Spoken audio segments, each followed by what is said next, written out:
l'éducation à la culture, il n'y a qu'un pas avec la rentrée culturelle des peuples Manéas, village Nkwa, dans l'arrondissement de Manjo. Nous sommes là, dans le département du Mungo.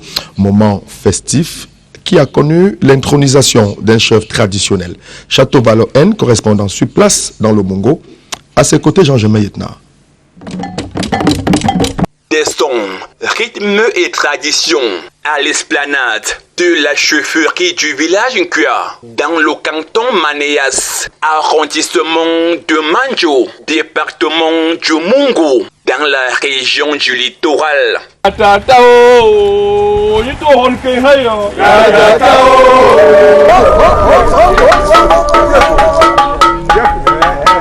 À l'occasion de l'intronisation de Sa Majesté Djimba Samuel, en qualité de membre de la loge Aon, selon les us et coutumes manéas, dans une symphonie des rites, à travers des chorégraphies traditionnelles assez rythmées, et ce dans un timing bien réglé. Les initiés du canton Manéas ont donné du grain à moudre aux populations. C'est la restauration ancestrale d'une communication entre le chef gardien des traditions et ses ancêtres partis il y a bien longtemps. Depuis qu'il a pris le trône, il n'avait pas encore plus le temps de communier. Raison pour laquelle, pour organiser cette cérémonie, il a tenu compte de la composante sociologique, question d'offrir une variété culturelle, toute une diversité, comme vous avez pu l'observer tout à l'heure là.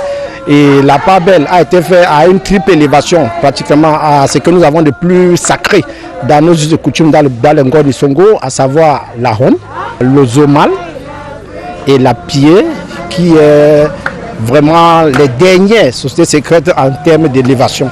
Donc cette cérémonie marque d'une manière triviale recevoir de ses ancêtres ce qu'il aura désormais pour mission de transmettre. Reconnaissant la valeur intrinsèque de certains hommes et femmes qui ont impacté positivement la vie au sein de notre société, le village Nkua a élevé au rang de reine-mère de la chefferie l'épouse de l'ancien sous-préfet de Manjo.